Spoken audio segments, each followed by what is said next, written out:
a startup is a team effort. It's not just about the R&D team. Okay, when you start a new startup, how do you guys play chess? Okay, I don't know if you can see it here, but this is a very famous opening move where the other side wins in three moves. Are you guys familiar with that, right? No. Huh? Yes? No? Okay. But you recruit your technical team and you spend all your money on putting together that technical team. And then at some point, you get an actual investor who tells you, okay, guess what? You have to hire a VP R&D, sorry, a VP marketing, or maybe in Israel, what they usually do, which is a VP marketing and sales. And so you get your VP marketing and you get your VP sales, but guess what? None of them can move. They can't do anything because you have no resources left for them to actually utilize. 2 minutes? 2 minutes. All right, so I'll try to wrap it up really quickly. So the first thing that you've got to focus on is helping to create awareness about the problem that you're trying to solve. And you need to do that by talking to people who actually have the problem that you're trying to solve and talking to a lot of them, not just one or two. After you've spoken to them, you need to make them aware that you've actually got the solution, even if it's not ready yet. In fact, if you've already built the solution, you've already wasted a lot of money building a lot of extra stuff that you didn't really need to do. And that's money that you could have used on sales and could have used on marketing. So before you write that first line of code, before you actually build anything, talk to people. You talk to them, now you got to get them to want it. And again, you got to get them to want it before you actually build it. Because if you haven't gotten them to want it, then once you build it, if you try to get them to want it, that's going to take 1.5 years. And guess what? You're out of money before you can actually sell the product. Once you've done that, you actually have to get them to buy it. That means giving them a trial. That means being nice to them. That means kissing ass. Once you've actually got a customer, you got to let the world know about it.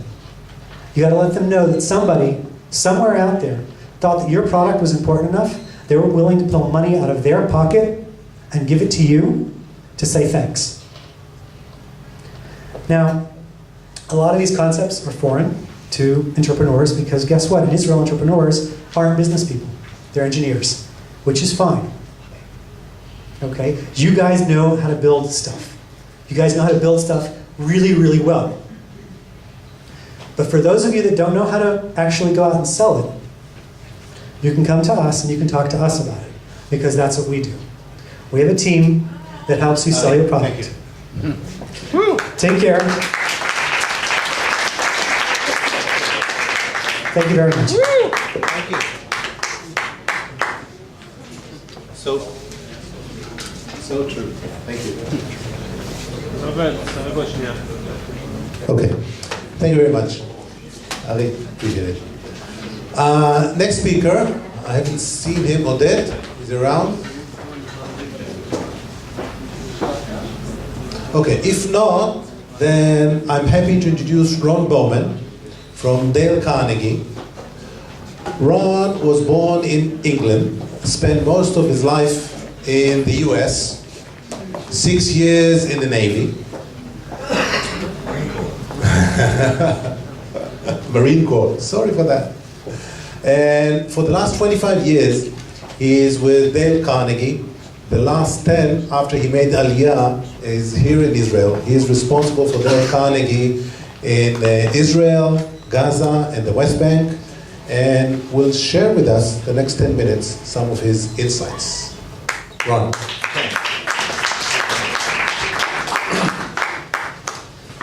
If you were to ask 100 young people, age 25, whether they would be successful, financially secure at age 65, what do you think they all tell us?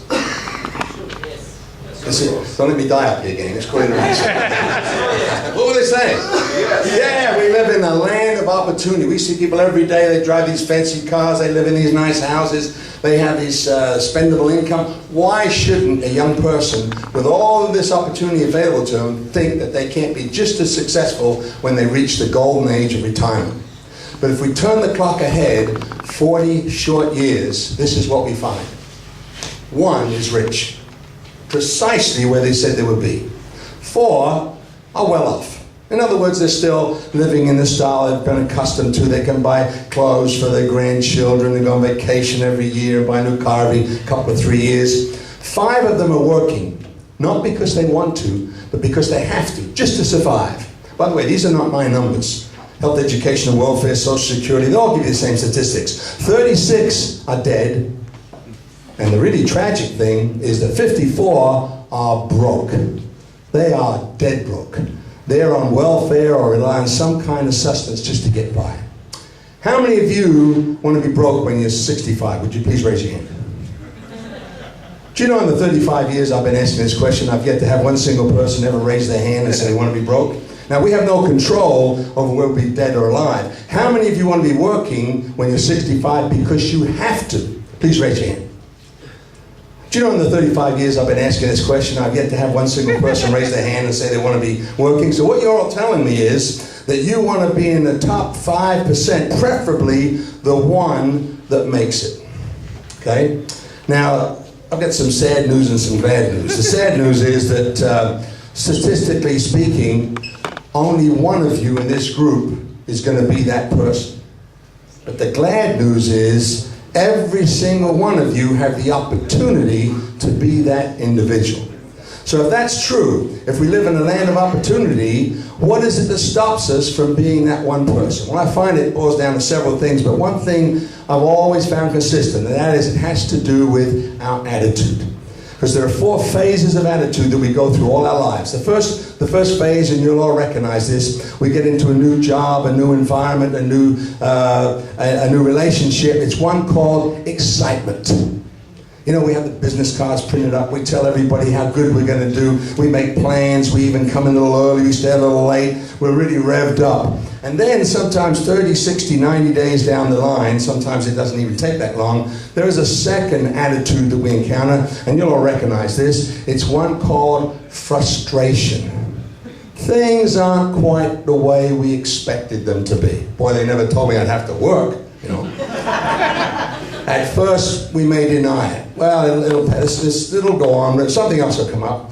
Then we get a little fear comes in. Well, supposing I fail. I mean, I told everybody I was going to be successful. They told me not to do it, but not me. I went ahead and did it anyway. We may get angry. And this anger is almost always outwardly directed, okay? In other words, they did this to me. It's not my fault. It's this, that, and the other. And then we justify. We have to justify what's going on. We can't just say, well, I didn't work at it. And so we have to come up with all these justifications. And then we kind of slip into a thing called acceptance. Well, what did I expect? You know, it's always been this way. Why did I think this was going to be any different? And this is when most people, a lot of people retire. Oh, there are no gold watches. There are no testimonial dinners. But people, they still come to work every day, but they're mentally retired. And you know, 35 years is a long time to spend in a rocking chair. I wore that one out? Oh, okay. So they're mentally retired, all right? Now, how do we break this cycle? Well, so at this stage, a lot of people slip into a third phase. It's one that I call looking. If we're in a big company, we change divisions. Small company, we change jobs. We change cities. We change countries. I remember my father after the Second World War left England to go to America because he couldn't see any future, no opportunity, and he was willing to take his family and go to a new country looking for this excitement. I find this is a 3 to 5 year cycle people go through all their lives. Elizabeth Taylor does this all the time with husbands. You know, it's the same cycle, right? Excitement, frustration, and looking. Well, how do we break the cycle? Well, it's very simple. It's with a thing that we call commitment. Actually, recommitment. It's a commitment to the thing that first made you excited in the first place. Because there's one thing that you can absolutely guarantee, be sure of, and that is every morning when you wake up, frustration is going to be there waiting for you. And the question is, do we let that control us or do we control it? And this is where the commitment comes in. Because if this frustration is going to be there anyway, if we rededicate or recommit ourselves to the thing that first got us excited, then we put ourselves in a position where we can be out of 1 out of 100 that makes it. Because as you get into careers, there's one thing that I've found over the years, and that is, in any career opportunity, if you go to a top successful professional in that career and ask them what you have to do to be successful, this top professional will not hesitate to tell you what you need to do, because they know a couple of things. They know, first of all, that most of you are not going to follow their advice. So they don't have to be worried about you competing with them. They also know that bad competition takes care of itself.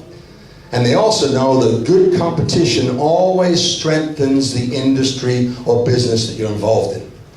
And so if you rededicate yourself, what you find is, as that frustration looms up, you rededicate, you don't have time to be frustrated, because you're too busy being re-involved and recommitted to the thing that got you excited in the first place. And that's why you can be the 1 out of 100 that makes it. Now we've got a time for a few questions, so who has the first question?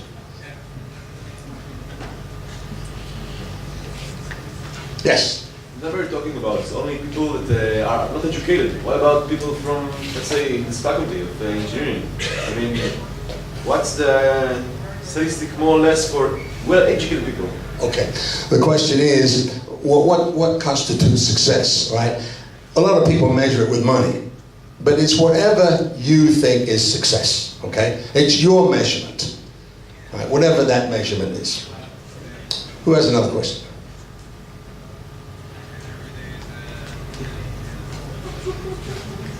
A question I'm often asked is, can these things be learned?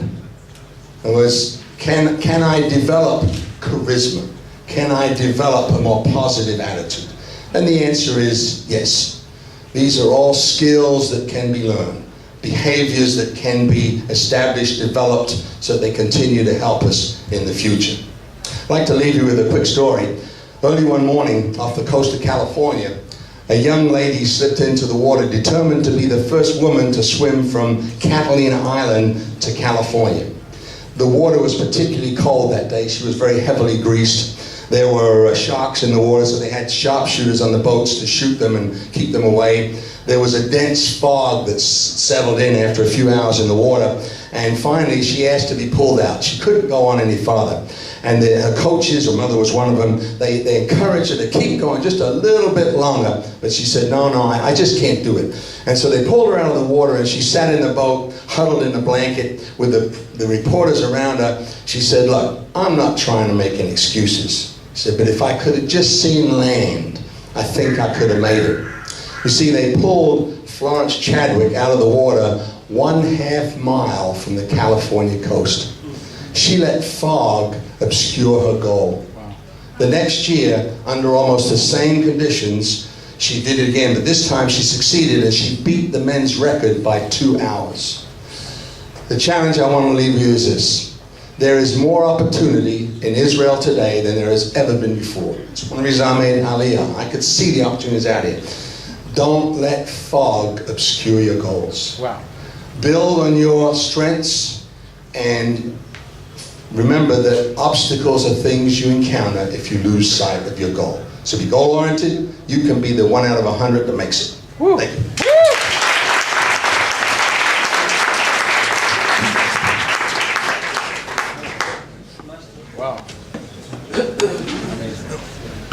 המרצה הבא זה רוי פובלצ'יק, נמצא פה? רוי? אבל לפני רוי, אוקיי? דקה אחת לרועי, אוקיי? יזם צעיר, בן 18, שנמצא פה, מלא פשן, חיפש כל אנשים לדבר איתם וזה, בוא בשתי דקות, ספר לנו, אבל באמת בשתי דקות. תודה רבה. טוב, שלום, אני רועי שוורץ תיכון. אני כרגע לפני גיוס, עובד על 4 פרויקטים שונים. כל אחד מקדיש לו את הזמן שאני יכול. 2 פרויקטים בתחום החברתי, ו2 פרויקטים בתחום העסקי, שכרגע אני לא אדבר עליהם. אחד מהפרויקטים בתחום החברתי בעצם הגיע לי בעקבות זה שנדדתי במסדרונות הטכניון כשומע חופשי בקורסים בזמן שהייתי בתיכון. בעצם בטכניון יש אגודת סטודנטים, והיא חזקה ודואגת לכל 4 הדברים הבסיסיים שאגודת סטודנטים צריכה לעשות. א', הצד החברתי, ב', הצד התרבותי. ג', לעשות הצעד הנוסף כדי להקל לפעמים הלימודים, בין אם זה קבוצות למידה, בין אם זה חנות חוברות. וד' היא מייצגת את התלמידים, והם מרגישים שיש להם לאן לפנות. בין אם זה כאינדיבידואלים שרוצים להאשים אותם במשהו, יש להם הגנה מטעם האגודה, ובין אם זה כגוף שרוצה להוריד שכר לימוד, להעלות שכר לימוד. בעצם אני חשבתי על לייבא את המודל הזה לבתי ספר, כי יש מועצות תלמידים בבתי ספר, אבל בדרך כלל ארגונים אנמיים מאוד, שאף אחד לא סומך עליהם, נבחרים עליהם אנשים שמבטיחים הכי הרבה, שבדרך כלל הכי פופולריים, והיישומים שלהם מאוד מאוד נמוכים. אז אני חשבתי על השני יסודות שצריך בעצם לייבא מארגוני סטודנטים לבתי ספר כדי שזה יצליח. א', זה צריך להיות מכר. גוף שאינו קשור לבית ספר, לא מקבל איזה תקציב זהו מהבית ספר. אני למדתי בריאלי, שזה בית ספר שקם 97 שנים, אני לא טועה, שבכל זאת אף מועצת תלמידים בתקופתי לא יושב ראש, בתקופה של אבא שלי, אין שם אפילו לוקרים היום. והתקציב הוא פחות מ10 שקלים לתלמיד לשנה, שזה בדיחה. מועצת תלמידים כזאת, או אגודת תלמידים, צריכה להיות מוסד ללא כוונת רווח שמבין חצי דקה. אוקיי. שהחלק הכלכלי זה דבר חשוב שבלעדיו אי אפשר להתקדם. החלק השני זה עובדים קבועים, כמו בשירות הציבורי שהממשלות מתחלפות, או כמו באגודות סטודנטים שראשי האגודה מתחלפים. עד שהם מתחילים ללמוד מה שצריך לעשות, כבר הם הולכים. צריך עובדים קבועים שיוכלו לקדם אנג'נדה קבועה מראש, לעזור לאנשים שנבחרים מטעם הארגון, ולהוביל אותם בעצם. וזה מה שאני מנסה להתחיל לעשות בבית ספר שאני הייתי בו, עד לגיוס שלי. ואחר כך אם תהיה אפשרות להתרחב לבתי ספר אחרים. מי שבמקרה ראה את הסרט על מרק צוקרברג בפייסבוק, נשמע בקרוב. רוי, זה מה ככה.